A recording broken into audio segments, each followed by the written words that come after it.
હાલો તો અહીંયા ચૂલા ઉપર ચડી અને ગાજરનો હલવો બનાવવાનું કામ ચાલુ કરી દીધું છે. પીઝા ખાવા કેદી લઈ જાઓ એમ તાર પપ્પા મેડી અંદર રૂમમાં ફૂમકા નાખ્યા. તો નરેશે છે ને હવે એક નવીન કામ ચાલુ કર્યું છે, નવો ધંધો ચાલુ કર્યો છે. હેલો ફ્રેન્ડ્સ, ગુડ મોર્નિંગ, જય શ્રી કૃષ્ણ, જય દ્વારકાધીશ. તો અત્યારે વાગી ગયા છે 10:30 અને અમે થોડું ઘણું કામ કરીને ફ્રી થઈ ગયા છીએ. રીત્યા પણ જો રેડી થઈ ગઈ છે, નાઈ ધોઈને તૈયાર, એને જવું છે આંગણવાડીએ. તો આજે મારે એને આંગણવાડીએ મૂકવા જવાની છે, કેમ કે મમ્મી ગયા છે બહાર. તો હું ફટાફટ રીત્યાને આંગણવાડીએ મૂકી આવું અને પછી આગળનું કામ હું કરું. હેલો, ગુડ મોર્નિંગ, જય શ્રી કૃષ્ણ.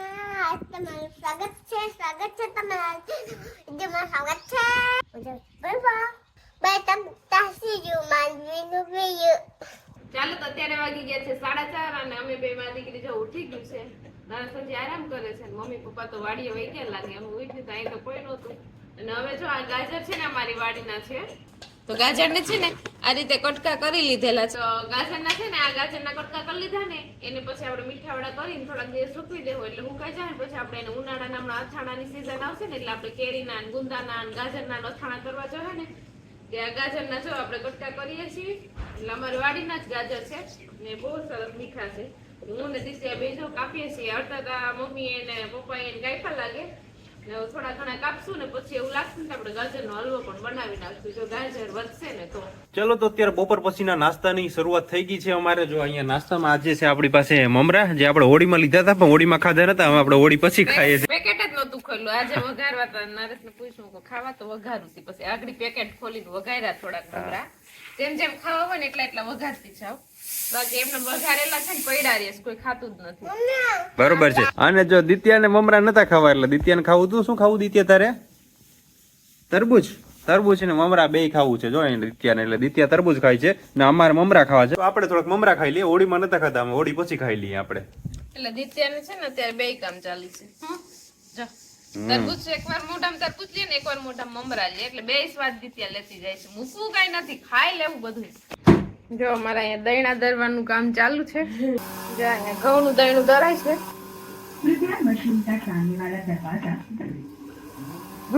તો આપણે ઘંટીમાં કઈ પણ અડીએ કે અનાજ ન નાખેલું હોય ને તો તરત ઘંટી બોલે. તો અત્યારે છે ને ઘઉંનું બાજરાનું દહીણું દરાઈ ગયું છે ને ઘઉંનું દહીણું દરવાનું ચાલુ છે. તો કે આપણે નાસ્તો થઈ ગયો અને આ વખતે છે ને હોળીનો જે પણ લીધું હતું ને ખજૂર ને દારિયા ને બધું હોળી પછી આપણે ખોલ્યું. એટલે ગયા વર્ષે પણ એવું હતું. ગયા વર્ષે કરતા અમે 25% ઘટાડો કરી દીધો. ગયા વર્ષે લીધું હતું એના કરતા આ વખતે 25% ઘટાડો કરી દીધો.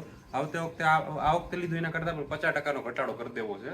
હું અત્યારથી અમને તો પ્લાન કરી લીધો છે, હજુ હોળી પૂરી થઈ ત્યાં. એટલે અત્યારે છે ને કોઈ ખાતું જ નથી એવું વસ્તુ, દારિયા કે ખજૂર કે પતાહા ને ખજૂર છે. દિત્યાન મામા ઘરના મોકલાતા એ તો પતાહા તો હજી કોઈ ખોલ્યા જ નથી. પતાહા એમને પડ્યા, તેદુનો ખજૂર એમને પડ્યો અને નરેશ લઈ આવ્યા હતા ને એ બધી વસ્તુ પપ્પા ક્યારેક વળે એમાંથી ખાય છે, બાકી કોઈ ઘરમાં અડતું જ નથી. હવે બધાને એવું બધા પીઝા ને ફીઝા ને એવું બધું બધાને ખાવું છે. હમણાં રાખ્યા હોય ને હોળી પીઝા ને દિત્યા આવડી છે ને તોય દિત્યા એમ કે પપ્પા પીઝા ખાવા કેદી લઈ જાઓ એમ. એટલે આવડા છોકરાઓને અત્યારે પીઝા ને બર્ગર ને એવું બધું આવડી મોટી બાયુ ને પણ આપણે નાના હતા તો આપણે તો પીઝા એટલે ખબર જ નહોતી પડતી. પણ હવે તો અત્યારે છોકરાની એવી જનરેશન જ એવી રીતના આવી ગઈ ને એનું નાનપણથી જ એને બધું એવું ખબર પડવા માંડી આ પીઝા ખાવાનું બર્ગર ખાવીને.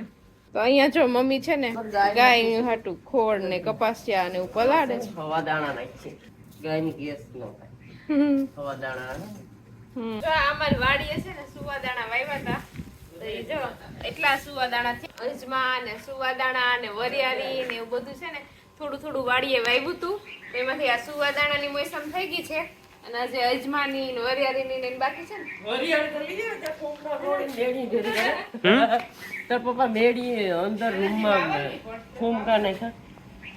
એટલે વરિયાળી ઉપર હજુ ભેગી ચાલુ છે. વરિયાળીનું કામ ચાલુ છે હજુ ઉપર અગાસીએ. એટલી બધી નથી, થોડીક જ છે પણ જરા ફૂલ ભેગા કરીને ચાલુ કરે. વરિયાળી ઓછી થઈ, ઠીક, પોર અસર વધારે થઈ હતી. તો નરેશે છે ને હવે એક નવીન કામ ચાલુ કર્યું છે, નવો ધંધો ચાલુ કર્યો છે. તો હું તમને બતાવું કે એને નવીન કામ શું ચાલુ કર્યું છે. જો એને આ કામ નવીન ચાલુ કર્યું છે. શું કામ ચાલુ કર્યું છું તમને કહી દઉં. તમે મોટી કંપની અડ્ડા ચપ્પલનું નામ તો સાંભળ્યું જ હશે.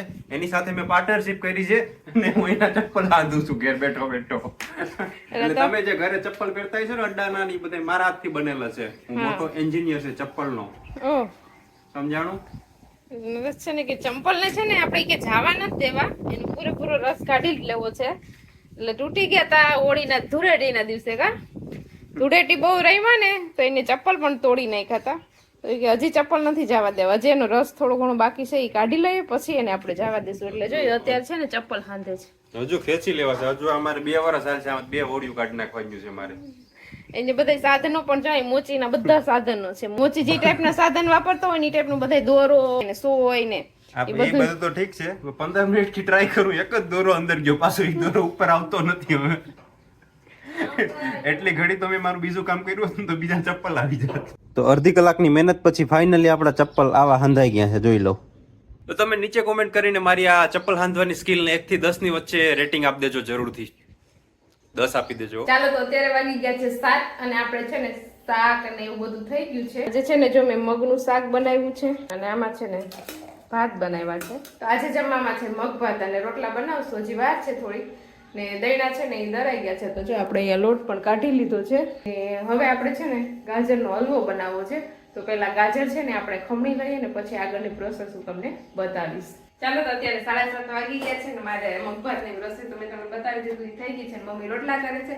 તો અત્યારે મેં તમને કીધું હતું કે ગાજર વધશે ને તો હું ગાજરનો હલવો બનાવીશ. તો જો મેં અહીંયા ગાજર છે ને એ ખમણીને લઈ લીધા છે. પછી એમાં નાખવા માટે દૂધ, કાજુ બદામ, એલચી, ઘી અને ખાંડ, આટલી વસ્તુ આપણે એમાં એડ કરશું. તો ગાજરને ખમણી લીધા છે. ઘણા આવી રીતે બનાવે, ઘણા છે ને ગાજરને કુકરમાં બાફીને બનાવે, એ ફટાફટ થઈ જાય, આમાં થોડીક વાર લાગે ખમણની. એટલે તો આપણે કોઈ દિવસ મેં ટ્રાય કરી નથી, પણ એકવાર એ પણ હું ટ્રાય કરીશ, કુકરમાં બાફીને પછી સીધું એમાં હલવો બની જાય. તો એ પણ એકવાર આપણે ટ્રાય કરશું ને. એકવાર ગાજરનો હલવો તો બનાવીને ખાઈ લીધો છે, આ બીજી વાર છે. નેક્સ્ટ ટાઈમ હજી આપણે પાછું એકવાર બનાવશું હજી. તો અત્યારે છે ને આ ગાજરનો ખમણ છે ને એને પેલા હું ઘીમાં શેકી લો, સરસ મજાનું શેકાઈ જાય ને પછી આપણે બધી વસ્તુ મિક્સ કરશું, તો તમને આગળ બતાવીશ. ચાલો હાલો તો અહીંયા ચૂલા ઉપર ચડી અને ગાજરનો હલવો બનાવવાનું કામ ચાલુ કરી દીધું છે જલપાએ. અને દિત્યા પણ કે મારે પણ નથી ઓછું થી રહેવું, એ પણ ચડી ગઈ છે ઉપર. કેમ કે આ શેકાઈને ત્યાં સુધીમાં વાર લાગે તો ઊભી ઊભી છે ને થાકી જવાય. બેઠા હોય તો આમ કમ્ફર્ટેબલ રહે. જો આપણે કરી દીધું છે શેકાવાનું, હજી આને 5-10 મિનિટ તો શેકાવા દેવો પડશે. થોડોક સોફ્ટ થઈ જાય ને ગાજર પછી આપણે બધું મિક્સ કરી દઈશું. તું દિત્યા તું શું કરે? આ તો ખાંડ ખાય કાંઈ એની. બસ દિત્યા ખાંડ નહીં ખાય. ચાલો તો અડધી કલાકની મહેનત પછી આપણો હલવો છે ને એ રેડી થઈ ગયો છે. જોઈ લો, તમે જોઈ શકો છો. તમારા મોઢામાં પાણી આવતું હશે પણ તમારા હાટાનો અમે ખાઈ લેશું. ચાલો તો અત્યારે વાગી ગયા છે 11 અને બધું કામ કરીને અમે થઈ ગયા છે ફ્રી અને હવે સુવાનો ટાઈમ પણ થઈ ગયો છે. તો વિડીયોને પણ આપણે અહીંયા એન્ડ કરી દઈએ. તો તમને વિડીયો કેવો લાગ્યો એ કોમેન્ટ કરજો, લાઈક કરજો, શેર કરજો અને જો ચેનલમાં નવા હોય તો સબસ્ક્રાઇબ કરજો. Bye, good night. Bye, good night.